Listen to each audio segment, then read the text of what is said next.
अहमद नाम का एक 25 साल का लड़का था जो कि एक प्राइवेट कंपनी में जॉब करता था। वहाँ पर उसकी मंथली सैलरी 40,000 रुपये थी, जो भारत के अंदर एक अच्छी इनकम मानी जाती है। हालांकि अपनी इस इनकम से अहमद भी काफ़ी खुश था, लेकिन उसके मन में एक डर था कि वो एक प्राइवेट कंपनी के अंदर है और ये कंपनी डिग्री से ज़्यादा हुनर को प्रायोरिटी पर रखती है। जहाँ कल को अगर कोई ज़्यादा हुनर वाला एम्प्लॉय उनको मिल जाता है तो वो पुराने एम्प्लॉयज़ को निकालने से पहले ज़्यादा नहीं सोचते। इसके अलावा उसके पास कोई भी ऐसा सोर्स नहीं है जहाँ से एक भी रुपया कमा सके वो। अहमद का वहाँ पर एक दोस्त था सुमित नाम का, जो महीने के 90,000 रुपये कमाता था। सुमित उसी कंपनी के दूसरे डिपार्टमेंट में मैनेजर का रोल संभालता था। सुमित के अंदर एक खास बात यह थी कि उसमें हुनर काफ़ी ज़्यादा था और इससे वो हर टाइम काफ़ी कॉन्फिडेंट नज़र आता। उसे देखकर ऐसा लगता कि मानो उस पर किसी भी तरह का प्रेशर नहीं है। ऑफिस में सबसे ज़्यादा अगर कोई चिल माइंडेड इंसान था तो वो सुमित ही था। अब एक दिन सुमित कॉफ़ी लेने के लिए कैंटीन में जाता है एंड वहाँ पर वो देखता है कि अहमद किसी गहरी सोच में बैठा हुआ है। सुमित अपनी कॉफ़ी लेकर अहमद के पास ही बैठ जाता है एंड उससे पूछता है कि अहमद, इतनी गहरी सोच में क्यों भाई, कोई प्रॉब्लम हो गई क्या? अहमद बोलता है कि यार सुमित, क्या बताऊँ, मैं डर में जी रहा हूँ। डर? किस बात का डर? सुमित, तुम्हें तो पता ही है इस कंपनी के जो ऑनर हैं वो कितने स्ट्रिक्ट हैं। वो छोटी सी गलती पर भी जॉब तक से निकाल देते हैं एंड गॉड ना करे अगर कभी मुझसे भी कोई गलती हो गई एंड उन्होंने बाकियों की तरह मुझे भी जॉब से निकाल दिया तो मैं तो यार बर्बाद ही हो जाऊंगा, क्योंकि यही इकलौती जॉब है मेरे पास पैसा कमाने के लिए। सुमित ने अहमद को समझाया, अहमद तुमको पता है मैं क्यों इतना कॉन्फिडेंट रहता हूँ? क्यों मुझे तुम ज़्यादातर टाइम चिल मोड में ही देखते हो? क्यों सुमित, बताओ मुझे। क्योंकि जिस डर में तुम आज हो, इस डर को मैं काफ़ी टाइम पहले बहुत पीछे छोड़ चुका हूँ। मतलब? मैं समझा नहीं। देखो, तुम्हारे डर की मेन वजह क्या है कि ये जो तुम्हारा एक लौता इनकम सोर्स है, बट मेरे साथ में ऐसा नहीं है। मैं ऑलरेडी अपने लिए इतने एसेट्स क्रिएट कर चुका हूँ कि अब मुझे जॉब सिक्योरिटी की भी टेंशन नहीं है, क्योंकि इन एसेट्स की वजह से अब मेरी मल्टीपल जगहों से इनकम आ रही है। एसेट्स? ये क्या होता है? अहमद, एसेट्स वो चीज़ें होती हैं जो तुमको पैसा कमा कर देती हैं, जैसे तुम्हारे केस में तुम्हारी ये नौकरी। बट प्रॉब्लम यह है कि तुम्हारे पास सिर्फ यही एक एसेट है। नहीं नहीं नहीं नहीं, अगर ऐसा है तो मेरे पास एक और एसेट है, मेरा बैंक अकाउंट, क्योंकि वहाँ पर मेरा पैसा हर साल 4% से ग्रो हो रहा है, वो भी मेरी बिना इन्वॉल्वमेंट के। ये है ना मेरे लिए एसेट। अहमद, ऐसा तुमको लग रहा है, बट अगर तुमने अपना बचा हुआ सारा का सारा पैसा बैंक में रख रखा है तो वो तुम्हारे लिए एक एसेट नहीं, एक लायबिलिटी है जो तुम्हारा लॉस करा रही है। वो कैसे? देखो, एक सिंपल सी कैलकुलेशन से मैं समझाता हूँ तुमको। तुम्हारा बैंक तुमको हर साल 4% इंटरेस्ट दे रहा है, यानी अगर तुम्हारे बैंक अकाउंट में 1 लाख रुपए हैं तो 1 साल के बाद तुमको उन पर 4,000 रुपये मिलेंगे। बट इधर अगर तुम महंगाई को देखो तो यहाँ पर हर साल 7 से लेकर 9% तक का जंप आ रहा है। यानी इस साल अगर तुम्हारे राशन पानी और ज़रूरत की चीज़ों की कीमत अगर 1 लाख रुपए है तो अगले साल तुमको इतने ही राशन पानी और ज़रूरत की चीज़ों के लिए लगभग 1,08,000 रुपये चाहिए होंगे। तो अब तुम समझो, इनडायरेक्टली तुम्हारे बैंक के अंदर उन पैसों की वैल्यू बढ़ नहीं रही, उल्टा कम होती जा रही है। हाँ, ये तो मैंने सोचा ही नहीं। लेकिन अब तुम ही बताओ सुमित, मैं और कौन कौन से एसेट्स क्रिएट करूं जिससे मुझे भी तुम्हारी तरह अलग अलग जगहों से रेगुलर इनकम आती रहे। देखो, मैं तुमको वो एसेट्स बता देता हूं जो मैंने खुद के लिए बनाए हुए हैं। इन्हीं में से तुम डिसाइड कर सकते हो कि तुम्हारे लिए कौन सा बेस्ट है। मेरे पास अभी के टाइम में 4 एसेट्स हैं जहाँ से मुझको फाइनेंशियल तौर पर या तो रेगुलर इनकम आ रही है या इनकम बढ़ाने के रास्ते खुल रहे हैं। एंड इसमें सबसे पहला एसेट है मेरी एजुकेशन। सालों पहले जब मेरी इस कंपनी में ज्वाइनिंग हुई थी तो मुझे भी इस बात का अंदाज़ा था कि शायद ये जॉब मेरे फ्यूचर के लिए 100% सिक्योर नहीं है। तो मान लो मेरी भी वही कंडीशन थी जो आज तुम्हारी है। बट कुछ ही टाइम के अंदर मैं समझने लगा कि अगर मुझे यहाँ पर लंबे टाइम तक टिके रहना है तो मुझे अपनी स्किल्स के अंदर सबसे बेस्ट होना पड़ेगा।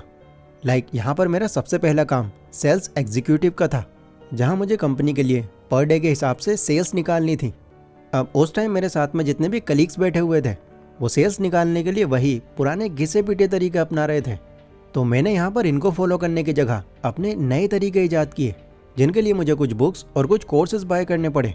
डेफिनेटली यहाँ मेरा पैसा तो खर्च हुआ, लेकिन मुझे ये क्लियर था कि मेरी ये इन्वेस्टमेंट मेरे लिए आगे चलकर एक एसेट की तरह काम करेगी। और सच में ऐसा हुआ भी।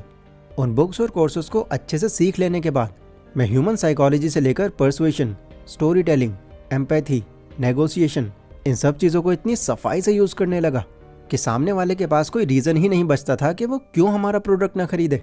एंड इसी के चलते मैं अपने बाकी सारे कलीग से कई ज़्यादा सेल्स निकाल पाता था। तुम यकीन नहीं करोगे, बट मेरा 1 साल के अंदर 3 बार प्रमोशन हुआ था। एंड आज तो तुम मेरी पोजीशन और सैलरी देख ही रहे हो।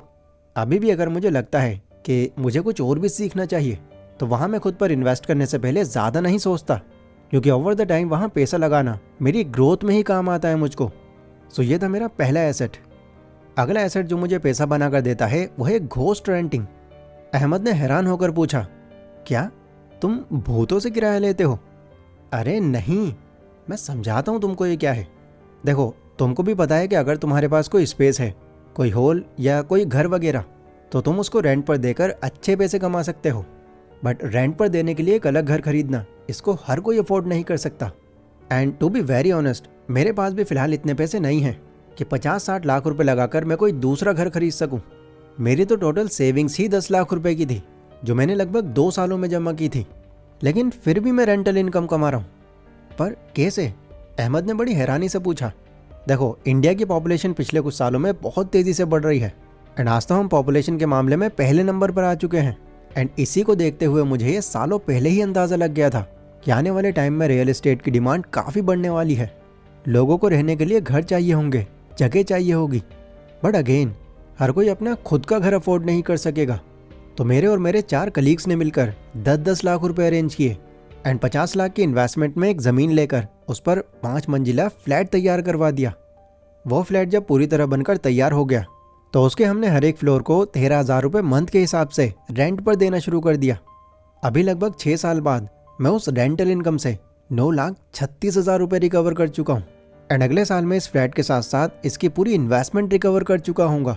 फिर इसके बाद इसकी रेंटल इनकम एज प्रॉफिट मेरे पास आएगी। तुम ये मानो, मुझे इन 6 सालों में मेरी 10 लाख रुपए की इन्वेस्टमेंट पर 9.5 लाख रुपए का प्रॉफिट हो गया। इनफैक्ट अब तो मेरी प्रॉपर्टी की कीमत भी बढ़ गई है। अब एक बार के लिए ज़रा इमेजिन करो, अगर ये 10 लाख रुपए मैंने यहाँ लगाने की जगह सेविंग्स अकाउंट में रख दिए होते एंड मान लो अगर मुझे उन पर 5% भी इंटरेस्ट मिल रहा होता, तो मेरे ये 10 लाख रुपए 6 सालों के बाद कंपाउंड होकर 13,40,000 के आसपास बनते। मतलब 10 लाख रुपए पर 3,40,000 रुपये, देख रहे हो, आधे से भी कम। तो इसीलिए ये रेंटल इनकम मेरा दूसरा बड़ा एसेट है। मेरा अगला एसेट जो मैंने अभी हाल ही में बाय किया है वो है एक लिमिटेड एडिशन गोल्ड वॉच, जो कि 5 लाख रुपए की है। अहमद ने फिर से सुमित को टोक दिया, अब ये तुम्हारे लिए एसेट कहाँ से हुआ?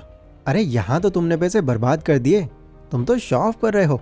मेरी घड़ी देखो, 250 की है, बट टाइम वही बताती है।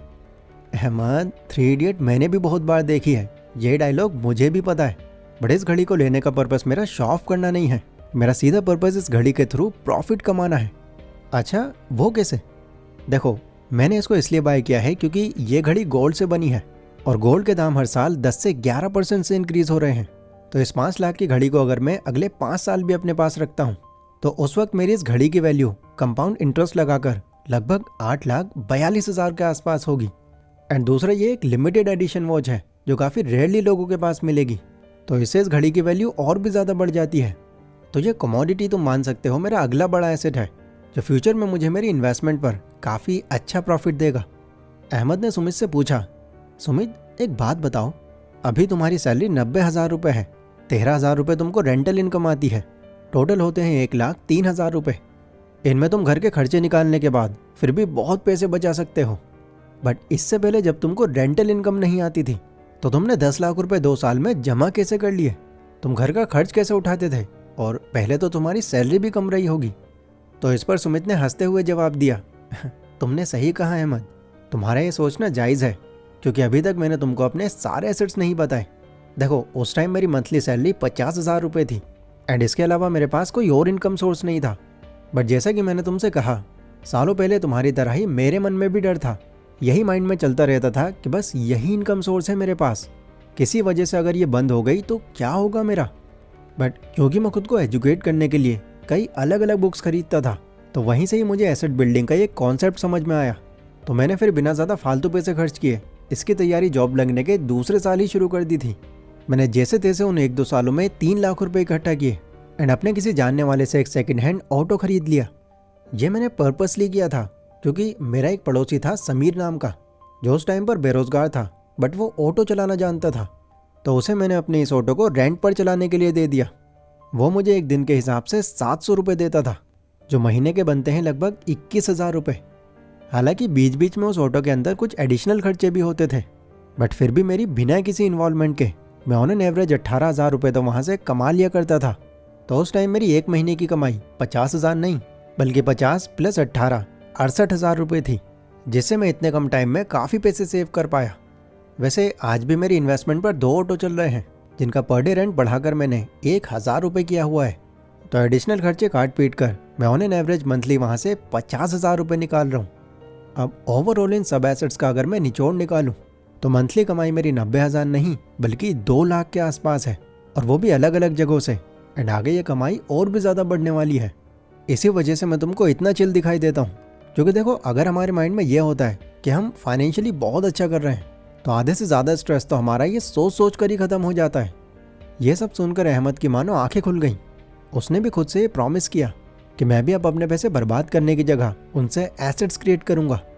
दोस्तों आई होप ये वीडियो आपको भी काफ़ी अच्छे से समझ आई होगी एंड पता चला होगा कि पैसे बर्बाद करने की जगह अगर उसको सही जगह में लाकर उससे एसेट्स क्रिएट किए जाएं तो ऐसा करना आपको फाइनेंशियल तौर पर बहुत ही ज़्यादा ग्रो कर सकता है।